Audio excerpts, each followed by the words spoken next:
Chapter 41, The Fiery Furnace. This chapter is based on Daniel chapter 3.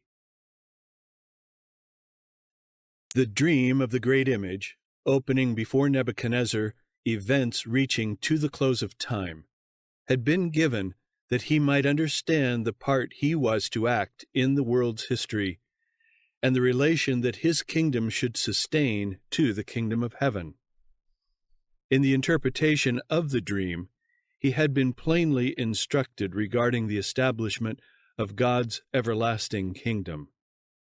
In the days of these kings, Daniel had declared, shall the God of heaven set up a kingdom which shall never be destroyed, and the kingdom shall not be left to other people, but it shall break in pieces and consume all these kingdoms, and it shall stand forever. The dream is certain, and the interpretation thereof sure. Daniel 2, verses 44 and 45. The king had acknowledged the power of God, saying to Daniel, of a truth it is that your God is a God of gods and a revealer of secrets. Verse 47. For a time afterward, Nebuchadnezzar was influenced by the fear of God, but his heart was not yet cleansed from worldly ambition and a desire for self-exaltation. The prosperity attending his reign filled him with pride. In time, he ceased to honor God and resumed his idol worship with increased zeal and bigotry. The words, "Thou art this head of gold," had made a deep impression upon the ruler's mind. Verse 38. The wise men of his realm, taking advantage of this and of his return to idolatry, proposed that he make an image similar to the one seen in his dream, and set it up where all might behold the head of gold which had been interpreted as representing his kingdom. Pleased with the flattering suggestion, he determined to carry it out and to go even farther. Instead of reproducing the image as he had seen it, he would excel the original. His image should not deteriorate in value from the head to the feet, but should be entirely of gold, symbolic throughout of Babylon as an eternal, indestructible, all-powerful kingdom, which should break in pieces all other kingdoms and stand forever. The thought of establishing the empire and a dynasty that should endure forever appealed very strongly to the mighty ruler before whose arms the nations of earth had been unable to stand. With an enthusiasm born of boundless ambition and selfish pride, he entered into counsel with his wise men as to how to bring this about.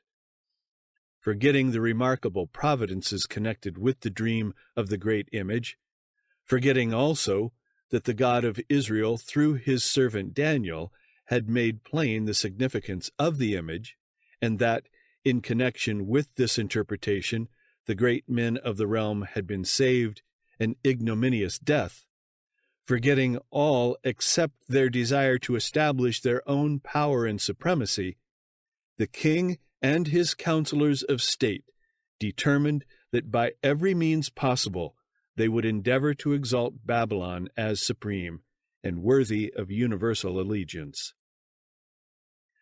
The symbolic representation by which God had revealed to king and people his purpose for the nations of earth was now to be made to serve for the glorification of human pride. Daniel's interpretation was to be rejected and forgotten. Truth was to be misrepresented and misapplied. The symbol designed of heaven to unfold to the minds of men important events of the future was to be used to hinder the spread of the knowledge that God desired the world to receive. Thus, through the devisings of ambitious men, Satan was seeking to thwart the divine purpose for the human race. The enemy of mankind knew that truth unmixed with error is a power mighty to save, but that when used to exalt self and to further the projects of men, it becomes a power for evil. From his rich store of treasure, Nebuchadnezzar caused to be made a great golden image, similar in its general features to that which had been seen in vision, save in the one particular of the material of which it was composed. Accustomed as they were to magnificent representations of their heathen deities, the Chaldeans had never before produced anything so imposing and majestic as this resplendent statue, 80 cubits in height and 6 cubits in breadth. And it is not surprising that in a land where idol worship was of universal prevalence, the beautiful and priceless image in the plain of Dura, representing the glory of Babylon and its magnificence and power, should be consecrated as an object of worship. This was accordingly provided for, and a decree went forth that on the day of the dedication all should show their supreme loyalty to the Babylonian power by bowing before the image. The appointed day came, and a vast concourse from all people, nations, and languages assembled on the plain of Dura. In harmony with the king's command, when the sound of music was heard, the whole company fell down and worshipped the golden image. On that eventful day, the powers of darkness seemed to be gaining a signal triumph. The worship of the golden image bade fair to become connected permanently with the established forms of idolatry recognized as the state religion of the land. Satan hoped thereby to defeat God's purpose of making the presence of captive Israel in Babylon a means of blessing to all the nations of heathendom. But God decreed otherwise. Not all had bowed the knee to the idolatrous symbol of human power. In the midst of the worshiping multitude, there were 3 men who were firmly resolved not thus to dishonor the God of heaven. Their God was King of kings and Lord of lords. They would bow to none other. To Nebuchadnezzar, flushed with triumph, was brought the word that among his subjects there were some who dared disobey his mandate. Certain of the wise men, jealous of the honors that had been bestowed upon the faithful companions of Daniel, now reported to the king their flagrant violation of his wishes. "O king, live forever," they exclaimed. "There are certain Jews whom thou hast set over the affairs of the province of Babylon, Shadrach, Meshach, and Abednego. These men, O king, have not regarded thee. They serve not thy gods, nor worship the golden image which thou hast set up." The king commanded that the men be brought before him. "Is it true?" he inquired. "Do not ye serve my gods, nor worship the golden image which I have set up?" He endeavored by threats to induce them to unite with the multitude. Pointing to the fiery furnace, he reminded them of the punishment awaiting them if they should persist in their refusal to obey his will. But firmly the Hebrews testified to their allegiance to the God of heaven and their faith in his power to deliver. The act of bowing to the image was understood by all to be an act of worship. Such homage they could render to God alone. As the 3 Hebrews stood before the king, he was convinced that they possessed something the other wise men of his kingdom did not have. They had been faithful in the performance of every duty. He would give them another trial. If only they would signify their willingness to unite with the multitude in worshiping the image, all would be well with them. "But if ye worship not," he added, "ye shall be cast the same hour into the midst of a burning fiery furnace." Then, with his hand stretched upward in defiance, he demanded, "Who is that God that shall deliver you out of my hands?" In vain were the king's threats. He could not turn the men from their allegiance to the ruler of the universe. From the history of their fathers, they had learned that disobedience to God results in dishonor, disaster, and death, and that the fear of the Lord is the beginning of wisdom, the foundation of all true prosperity. Calmly facing the furnace, they said, "O Nebuchadnezzar, we are not careful to answer thee in this matter. If it be so," and in brackets it says, "if this is your decision, our God whom we serve is able to deliver us from the burning fiery furnace, and he will deliver us out of thine hand, O king." Their faith strengthened as they declared that God would be glorified by delivering them, and with triumphant assurance born of implicit trust in God, they added, "But if not, be it known unto thee, O king, that we will not serve thy gods, nor worship the golden image which thou hast set up." The king's wrath knew no bounds. Full of fury, the form of his visage was changed against Shadrach, Meshach, and Abednego, representatives of a despised and captive race. Directing that the furnace be heated 7 times hotter than its wont, he commanded the mighty men of his army to bind the worshippers of Israel's God, preparatory to summary execution. Then these men were bound in their coats, their hosen, and their hats, and their other garments, and were cast into the midst of the burning fiery furnace. Therefore, because the king's commandment was urgent, and the furnace exceeding hot, the flame of the fire slew those men that took up Shadrach, Meshach, and Abednego. But the Lord did not forget his own. As his witnesses were cast into the furnace, the Savior revealed himself to them in person, and together they walked in the midst of the fire. In the presence of the Lord of heat and cold, the flames lost their power to consume. From his royal seat, the king looked on, expecting to see the men who had defied him utterly destroyed. But his feelings of triumph suddenly changed. The nobles standing near saw his face grow pale as he started from the throne and looked intently into the glowing flames. In alarm, the king, turning to his lords, asked, "Did not we cast 3 men bound into the midst of the fire? Lo, I see 4 men loose, walking in the midst of the fire, and they have no hurt, and the form of the 4th is like the Son of God." How did that heathen king know what the Son of God was like? The Hebrew captives filling positions of trust in Babylon had in life and character represented before him the truth. When asked for a reason of their faith, they had given it without hesitation.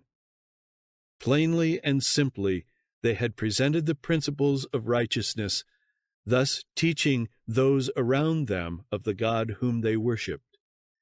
They had told of Christ, the Redeemer to come, and in the form of the 4th in the midst of the fire, the king recognized the Son of God. And now, his own greatness and dignity forgotten, Nebuchadnezzar descended from his throne, and going to the mouth of the furnace, cried out, "Ye servants of the Most High God, come forth, and come hither." Then Shadrach, Meshach, and Abednego came forth before the vast multitude, showing themselves unhurt. The presence of their Savior had guarded them from harm, and only their fetters had been burned. And the princes, governors, and captains, and the king's counselors, being gathered together, saw these men, upon whose bodies the fire had no power, nor was an hair of their head singed, neither were their coats changed, nor the smell of fire had passed on them. Forgotten was the great golden image set up with such pomp. In the presence of the living God, men feared and trembled. "Blessed be the God of Shadrach, Meshach, and Abednego," the humbled king was constrained to acknowledge, who hath sent his angel and delivered his servants that trusted in him, and have changed the king's word, and yielded their bodies, that they might not serve nor worship any god except their own God. The experiences of that day led Nebuchadnezzar to issue a decree that every people, nation, and language which speak anything amiss against the God of Shadrach, Meshach, and Abednego shall be cut in pieces, and their houses shall be made a dunghill. There is no other God, he urged as the reason for the decree, that can deliver after this sort. In these and like words, the king of Babylon endeavored to spread abroad before all the peoples of earth his conviction that the power and authority of the God of the Hebrews was worthy of supreme adoration. And God was pleased with the effort of the king to show him reverence and to make the royal confession of allegiance as widespread as was the Babylonian realm. It was right for the king to make public confession, and to seek to exalt the God of heaven above all other gods. But in endeavoring to force his subjects to make a similar confession of faith, and to show similar reverence, Nebuchadnezzar was exceeding his right as a temporal sovereign. He had no more right, either civil or moral, to threaten men with death for not worshiping God than he had to make the decree consigning to the flames all who refuse to worship the golden image. God never compels the obedience of man. He leaves all free to choose whom they will serve. By the deliverance of his faithful servants, the Lord declared that he takes his stand with the oppressed and rebukes all earthly powers that rebel against the authority of heaven. The three Hebrews declared to the whole nation of Babylon their faith in him whom they worshipped. They relied on God. In the hour of their trial, they remembered the promise, "When thou passest through the waters, I will be with thee, and through the rivers, they shall not overflow thee. When thou walkest through the fire, thou shalt not be burned, neither shall the flame kindle upon thee." Isaiah 43, verse 2. And in a marvelous manner their faith in the living Word had been honored in the sight of all. The tidings of their wonderful deliverance were carried to many countries by the representatives of the different nations that had been invited by Nebuchadnezzar to the dedication. Through the faithfulness of his children, God was glorified in all the earth.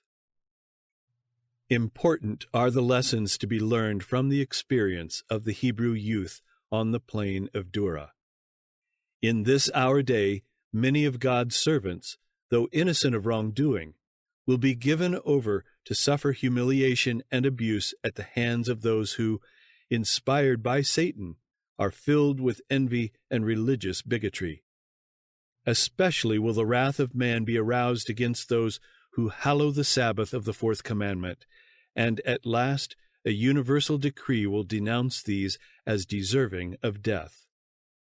The season of distress before God's people will call for a faith that will not falter.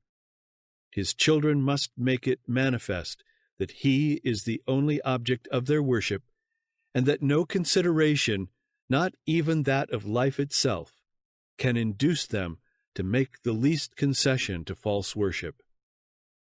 To the loyal heart, the commands of sinful, finite men will sink into insignificance beside the word of the eternal God. Truth will be obeyed, though the result be imprisonment or exile or death. As in the days of Shadrach, Meshach, and Abednego, so in the closing period of earth's history, the Lord will work mightily in behalf of those who stand steadfastly for the right.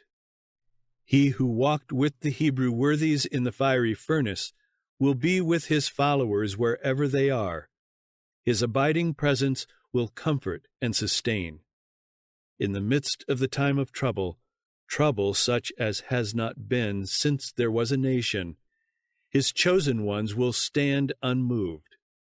Satan, with all the hosts of evil, cannot destroy the weakest of God's saints. Angels that excel in strength will protect them, and in their behalf Jehovah will reveal himself as a God of gods, able to save to the uttermost those who have put their trust in him.